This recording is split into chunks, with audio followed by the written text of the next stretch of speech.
வணக்கம் வியூவர்ஸ். ஸ்ரீமத் பாகவதம். ஸ்ரீமதி கீதா வீரராகவன் எளிய தமிழில் எழுதிய ஸ்ரீமத் பாகவதம் பகுதி 182 காண்போமா?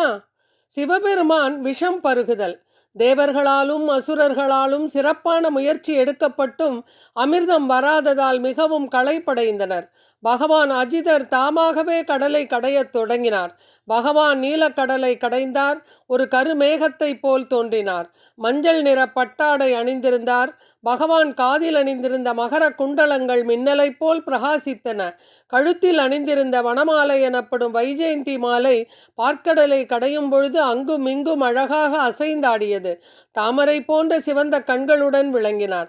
தன்னுடைய வலிமை மிக்க 4 தோள்களால் திருப்பார்கடலை கடைந்தார். 1000 தோள்களால் கடைந்தார் என்கிறார் ஆழ்வார். திருமங்கை ஆழ்வார் பெரிய திருமொழி. மாயிரும் குன்றம் ஒன்று மத்தாக மா சுணம் அதனோடும் அளவி பாயிரும் பவ்வம் பகடு விண்டலற படுதிரை விசும்பிடை படர சேயுரு விசும்பும் திங்களும் சுடரும் தேவும் தாமுடன் திசைப்ப 1000 தோளால் அலைகடல் கடைந்தான் அரங்கமா நகர் அமர்ந்தானே.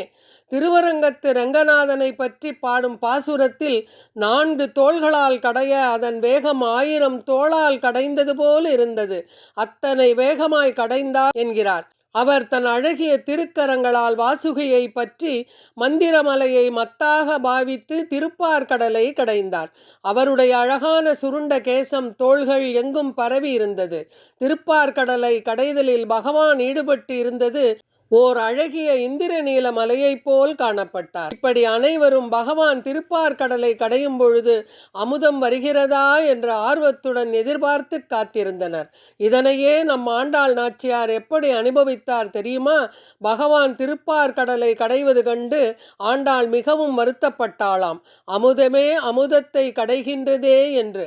அழகிய அவருடைய சுருண்ட கூந்தல் அசைந்தாடுவதை ஒருவர் கூட ரசிக்கவில்லை. அமுதத்தையே எதிர்பார்த்து காத்திருந்தனர். ஆனால் என் ஆறாவமுதனை ரசிக்கவில்லையே என்கிறாள். திருப்பாவை.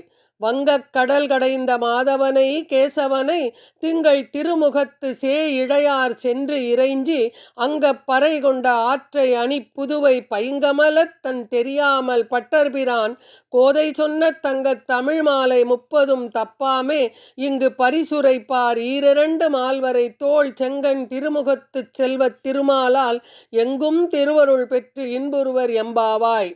திருப்பார்கடலில் இருந்து வரும் அமுதத்தை சாப்பிட்டால் மரண பயம் நீங்கும். ஆனால் என் ஆறாவமுதனை பருகினால் முக்தியே கிட்டும் என அனுபவித்து பாடியுள்ளார் ஆண்டாள் நாச்சியார். திருப்பார்கடலை கடைந்த பொழுது கடல் முழுவதுமே கொந்தளிப்பு அடைந்தது. நீரில் வாழும் ஜீவராசிகள் குழப்பமடைந்தன. திமிங்கிலங்கள், நீர் யானைகள், முதலைகள் போன்றவை நீரில் மேற்பாகத்திற்கு வந்தன. முதலில் ஹாலஹல காலகூடம் என்ற விஷத்தை உற்பத்தி செய்தது. பரீட்சித்து மகாராஜனே, கட்டுப்படுத்த முடியாத அந்த விஷம் மேலும் கீழுமாக பெரும் வலிமையுடன் எல்லா திசைகளிலும் பரவிக்கொண்டு இருக்கும் பொழுது தேவர்களும் அசுரர்களும் மிகவும் பயந்தனர். பகவான் அவர்களை சிவபெருமானின் உதவியை நாடச் செய்தார். சிவபெருமான் கைலாய மலையின் சிகரத்தில் தன் மனைவியாகிய பவானியுடன் அமர்ந்திருப்பதை கண்டனர். அவருக்கு மரியாதையுடன் தங்கள் வணக்கங்களையும் பிரார்த்தனைகளையும் சமர்ப்பித்தனர். உலகெங்கிலும் பரவிக்கொண்டிருக்கும் கொடிய விஷத்தில் இருந்து தங்களை காப்பாற்றுமாறு வேண்டிக் கொண்டனர். அனைவருடைய வேண்டுதல்களையும் ஏற்றுக்கொண்ட சிவபெருமான் தன் மனைவி பவானியிடம் ஏற்பட்ட நிலைமையினை கூறினார். எனது அன்பிற்குரிய பவானியே, உலக நன்மைக்காக செயலை செய்யும் போதுதான் பகவான் ஸ்ரீஹரி திருப்தி அடைகிறார். அவர் திருப்தி அடைந்தால் நானும் திருப்தி அடைகிறேன். அப்பொழுது மற்ற ஜீவராசிகளும் திருப்தி அடைகின்றன. ஆகவே என்னால் அனைத்து ஜீவராசிகளும் சந்தோஷம் அடையப் போகின்றன என்பதனால் இந்த விஷத்தை நான் குடித்துவிடப் போகிறேன் என்று கூறிய உடனேயே பவானியும் அதற்கு அனுமதி வழங்கினாள். சிவபெருமான் விஷத்தை குடிக்க ஆரம்பித்தார். விஷம் முழுவதையும் தனது உள்ளங்கையில் ஏந்தி குடித்து விட்டார். பார்க்கடலில் பிறந்த விஷமானது தன் ஆற்றலை வெளிப்படுத்தி சிவபெருமானின் கழுத்தில் நீல நிற கோடு ஒன்றை ஏற்படுத்தியது. இருப்பினும் அது பார்ப்பதற்கு சிவபெருமானின் ஆபரணமாக காட்சியளித்தது. திருநீலகண்டன் என்று அழைக்கப்பட்டார். சிவபெருமானின் இந்த செயலை கண்டதும் ஸ்ரீ விஷ்ணுவும் தேவர்களும் மற்ற அனைவரும் சிவபெருமானை போற்றினர்.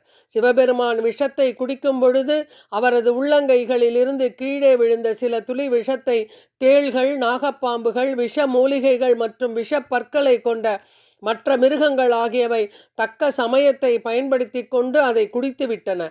அதனாலேயே அவைகள் விஷ ஜந்துக்களாக மாறின. ஸ்ரீ சுகர் தொடர்ந்து கூறினார்.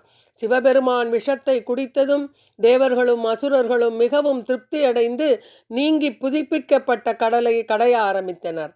என்னென்ன பொருள்கள் பார்க்கடலிலிருந்து தோன்றின தெரியுமா? முதலில் சுரபி எனப்படும் பசு ஒன்று தோன்றியது. யாக தீயில் நிவேதனம் செய்வதற்கு தேவையான தயிர், பால் மற்றும் நெய் ஆகியவற்றை உற்பத்தி செய்தது. அதனால் சுரபி பசுவை முனிவர்கள் ஏற்றுக்கொண்டனர். அதன் பிறகு நிலவைப் போல வெள்ளை நிறம் கொண்ட உச்சைஸ்ரவா என்ற பெயருடன் கூடிய குதிரை தோன்றியது. அதனை பலிமகாராஜன் அடைய விரும்பினார். பகவானால் ஏற்கனவே அறிவுறுத்தப்பட்டபடி இந்திரன் இதற்கு மறுப்பு தெரிவிக்கவில்லை. அதனால் அதனை மகாபலி ஏற்றுக்கொண்டான். அடுத்ததாக வந்த ஐராவதம் என்னும் யானைகளின் அரசன் வெள்ளை நிறம் கொண்டதாகும். அது சிறப்பான 4 தந்தங்களை உடையதாகும். துர்வாசரின் சாபத்தினால் தான் இழந்த ஐராவதத்தை இந்திரன் ஏற்றுக்கொண்டான். தொடர்ந்து பார்க்கடலில் தோன்றும் பொருள்களை காண்போமா? பரீட்சித்து மகாராஜனே, எந்த திசையிலும் செல்லக்கூடிய 8 பெரும் யானைகள் உற்பத்தி செய்யப்பட்டன. அவை ஐராவதம் யானையை தலைமையாக கொண்டிருந்தன. அப்ரமு எனும் யானையை தலைமையாக கொண்ட 8 பெண் யானைகளும் உற்பத்தி ஆயின. புகழ்பெற்ற கௌஸ்துப மணியும் பத்மராக மணியும் உற்பத்தி ஆனது. அது எப்பொழுதும் பகவானின் திருமார்பை அலங்கரிக்கும் மணியாதலால் பகவான் ஸ்ரீ விஷ்ணுவின் மார்பை சென்று அடைந்தது. பாரிஜாத மலர் உற்பத்தி செய்யப்பட்டது. அது சொர்க்கலோகங்களை அலங்கரிக்கின்றது. இதனையடுத்து அப்சரஸ்கள் தோன்றினர். அவர்களும் சொர்க்கலோகத்தை அடைந்தனர். மகாலட்சுமியின் அவதாரம். பிறகு திருமகளாகிய ரமாதேவி தோன்றினாள். திருமங்கையாழ்வார் பெரிய திருமொழியில் பாடினார். அண்ணல் செய் தலைகடல் கடைந்ததனுள் கண்ணுதல் நஞ்சுணக் கண்டவனே, விண்ணவர் அமுதுன அமுதில் வரும் பெண் அமுதுண்ட வெம்பெருமானே, ஆண்டாயுனை காண்பதோர் அருள் எனக்கருளியதேல் வேண்டேன் மனை வாழ்க்கையை விண்ணகர் மேயவனே. திருவிண்ணகர் ஒப்பிலியப்ப பெருமாளை நோக்கி பாடுகிறார். முதலில் வந்த விஷத்தினை சிவபெருமானுக்கு அளித்தாய். அமுதம் வந்தது. அதனை தேவர்களுக்கு கொடுத்தாய். அமுதில் வரும் பெண் அமுதான மகாலட்சுமி வந்தால் இந்த பெண் அமுதினை உன் திருமார்பில் தரித்து கொண்டு நீ திருக்கல்யாணம் செய்து கொண்டாய் என்று பாடுகிறார். பிராட்டியை பெருமாள் எப்படி திருமணம் செய்து கொண்டார் தெரியுமா? ஸ்ரீ லக்ஷ்மி கல்யாணம். ஸ்ரீமத் பாகவதம். ததசா வீரபூத் சாட்சாத் ஸ்ரீரமா பகவத் பரா ரஞ்சயந்தீதி சக்காந்தியா வித்யுத் சௌதாமினியதா. திருமகளாகிய ரமாதேவி தோன்றினாள். சாட்சாத் ஸ்ரீ மகாலட்சுமி தேவி தாயாரே சமுத்திரராஜனுக்கு மகளாக பார்க்கடலில் இருந்து தோன்றினாள். சௌதாமினி என்றால் மின்னல். மின்னல் போன்ற ஒளியுடன் திருப்பார்க்கடலில் இருந்து ஒரு மலையையும் பிரகாசிக்கச் செய்யக்கூடிய மின்னலையும் மிஞ்சிவிடும் பிரகாசத்துடன் தாயார் தோன்றினார். பெருமாளுடைய திருமார்பில் எப்பொழுதும் மகாலட்சுமி தாயார் வாசம் செய்கிறார். அவதாரங்கள் எடுக்கும்போது தாயாரும் அவதாரம் எடுக்கிறாள். ரஞ்சயந்தி அந்த இடத்தையே பிரகாசப்படுத்தும் அளவிற்கு ஒளியோடு தோன்றினாள். கண்ணை கவரும் அழகு, தேக அம்சங்கள், இளமை, நிறம் மற்றும் மகிமைகள் ஆகியவற்றின் காரணத்தால் தேவர்கள், அசுரர்கள் மற்றும் பலரும் அவளை அடைய விரும்பினர். எல்லா செல்வங்களுக்கும் பிறப்பிடமாக திகழ்ந்ததால் அனைவரும் அவளால் கவரப்பட்டனர். ஸ்வர்கராஜனான இந்திரன் மகாலட்சுமி தாயாரை பார்த்தவுடன், இதற்கு முன்பு மகாலட்சுமி பூஜை செய்த பிரசாதத்தை நான் அவமானப்படுத்தி விட்டேன்.